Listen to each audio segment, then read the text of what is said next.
student nurse Tess, and for today I will be demonstrating abdominal assessment. Abdominal assessment is slightly different compared to our usual techniques because we do inspection and auscultation prior to percussion and palpitation. The reason for that is we do not want to trigger peristaltic movement that will cause false bowel sounds.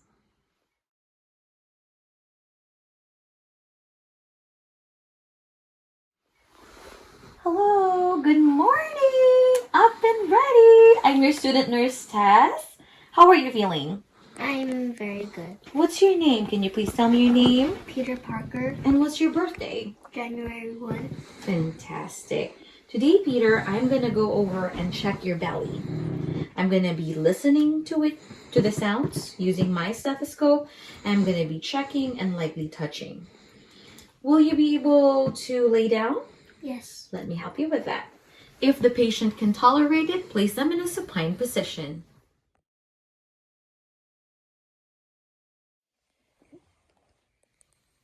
Upon inspection, the nurse is trying to get a general overview of the abdominal area.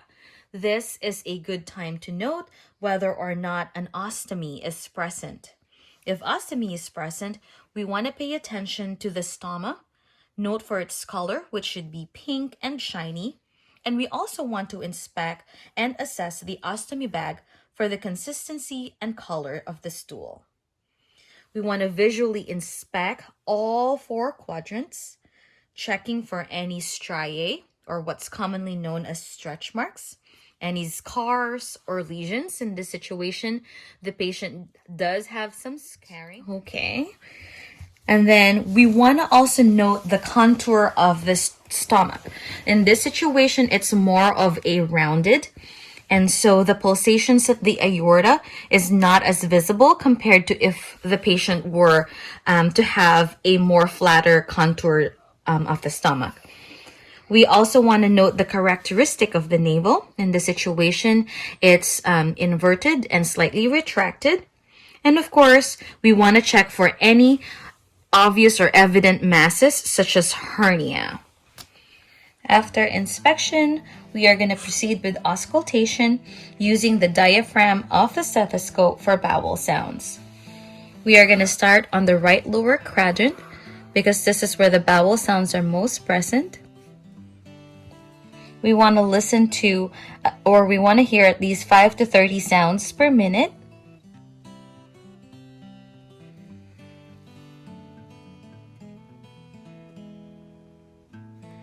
And I'm doing it on a clockwise manner.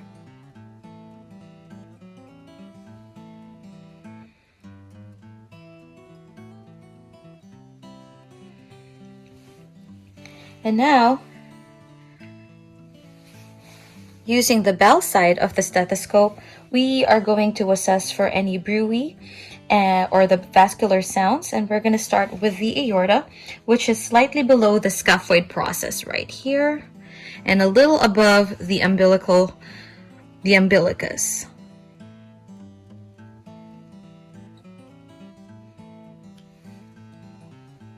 And for the renal arteries, we're going to go slightly down to the right.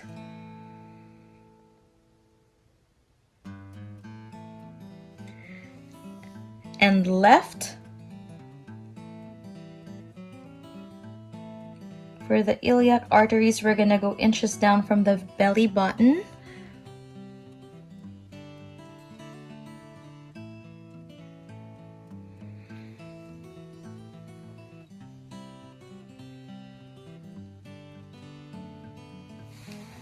After auscultation, we are going to do the palpation. We're going to do it lightly first, using the first 4 fingers. Is there any pain here? No. Do you feel any pain as I go do this? No. Here. No.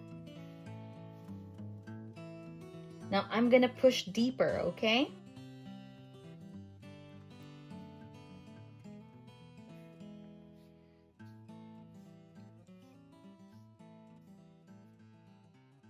Any pain? No. Excellent. This segment of the video is focusing on neurological assessment, which actually begins the moment you first walk through the door to conduct a general assessment of your patient. Right now, we have a patient who is awake and alert, and so the Glasgow Coma Scale isn't actually applicable, as that is a standardized scoring test reserved for unconscious patients. It actually tests for verbal response, motor response, as well as eye opening.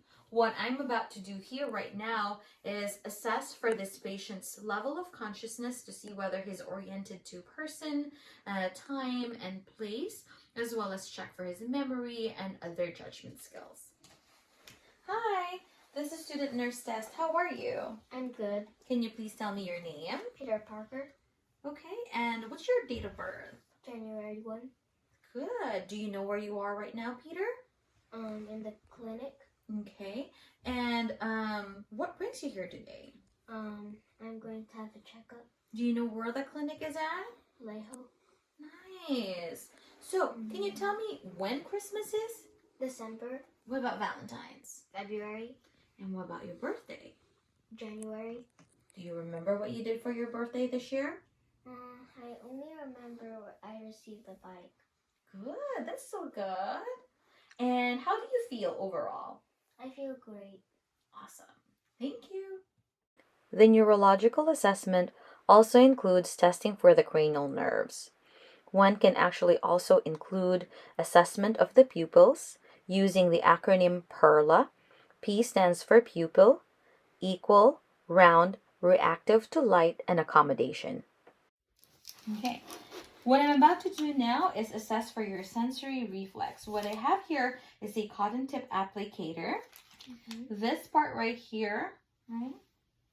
That should feel wet. That should feel dull, okay? When you feel this, you tell me that it's dull.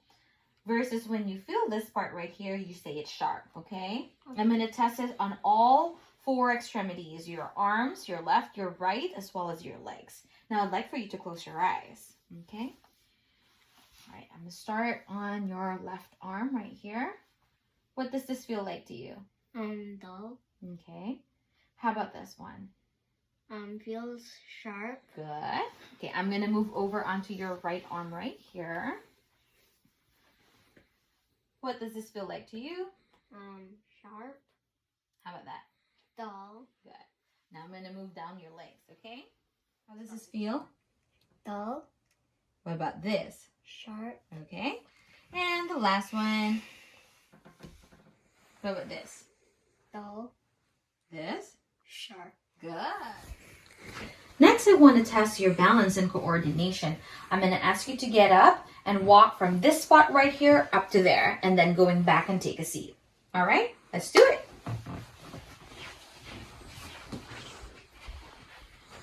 Okay, and back. Any difficulty, any pain? No. Perfect. The next and part of the balance and coordination test is called the Romberg test. Can you please stand up for me? Okay, I'm going to count up to 20, and I want for you to stand, but this time I want for you to close your eyes. 1, 2, 3, 4, 5, 6, 7, 8, 9, 10, 11, 12, 13, 14, 15, 16, 17, 18, 19, 20. So this test assures that the patient is able to stand up. Some normal swaying is okay, but the important thing is that they're able to hold their stance without having to fall or tip over on one side. To further test for coordination, we are about to do the finger to nose test. The patient should be able to touch my finger and their nose in different positions in both hands, left and right, without any difficulty. All right, Peter, I have here my finger, okay? I want for you to touch it using your left hand first, okay? Go ahead and touch it and then bring it back to your nose, okay? I'm going to do it in different positions, and I want you to do the same thing. Ready? Go.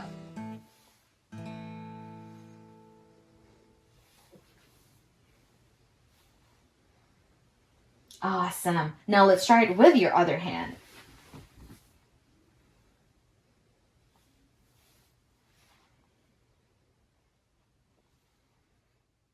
Great job.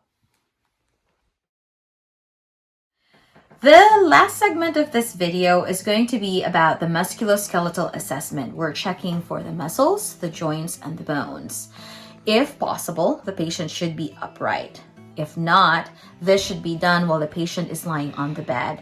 And also, active range of motion is best. Otherwise, we want to do passive roam to check for it. The first thing that we're going to assess are the upper extremities, beginning with the shoulders. I want to be able to inspect the collar, particularly right at the joint. At the same time, I am palpating for any masses or any crepitus. Do you have any pain when I touch like this? No. Okay, good. We're noting down the color, the shape. For his age, muscles appear to be normal. Contour and shape is good. I'm gonna do the other one. Can I see this? Awesome.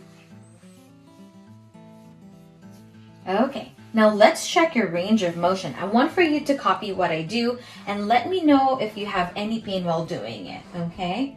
We are going to begin with rotation. Do this internally. Let's do 1, 2, 3, and then back. 1, 2, and 3. Now, can you try and move your shoulders away from your body like so? Any pain? No. Bring it back down. One more time. Down. Fantastic. Now, can you bring your shoulders forward? Okay, move your shoulders forward like this. And move it back. Can you shrug? Fantastic. Let's move on to the elbows. Okay. Once again, we're checking for the general size around the area of the skin, the color around the joint, any scars or lesions. In this situation, he does have some scars right here. Where'd you get this? From the bike? From my scooter. This way, it's important that you always wear elbow pads whenever you're playing activities like that. So far it's good. And then let's move on to this arm right here. Ooh, take a look at that one. As you can see, there is an even curvature of the growth around here. He did have an accident several years ago and it didn't grow back naturally. We did consult with an osteo doctor and he's proposing that as soon as COVID situation halts down, we are gonna snap this so that it can be regrowth, this time with screws. Does this bother you? No. Not really? Not pain? No. Okay, just don't like how it looks. Yeah. You got it. Okay. Now, I want to check the range of motion, okay? I want for you to follow what I do. Let's start with this elbow first. Can you flex it? Yes. Bring it down. Okay. Can you do this?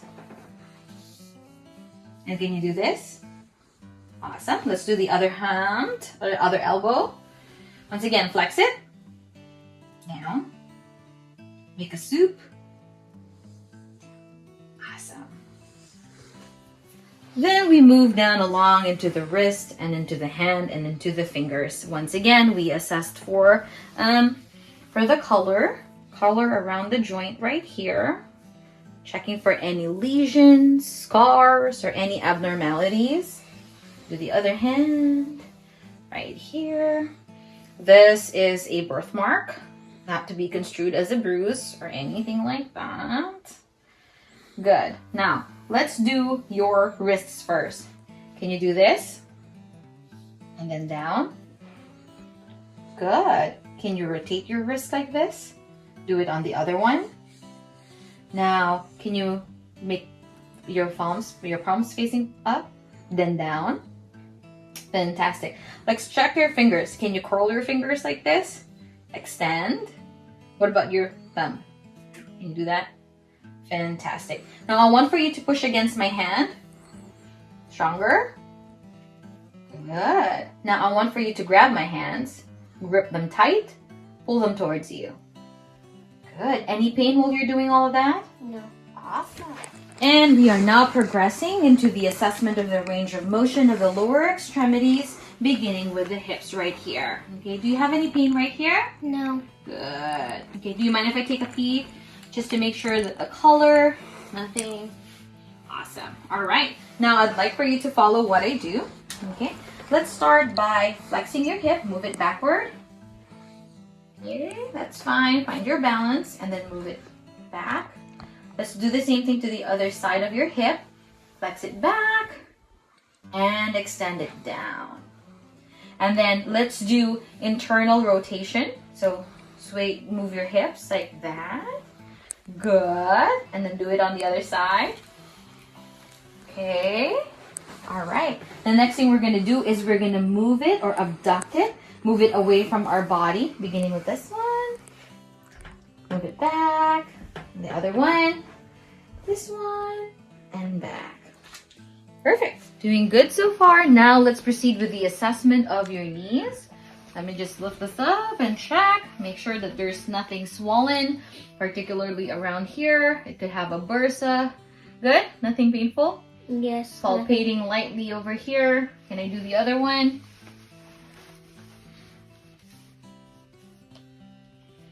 Color's good. No lesions, no swelling. All right.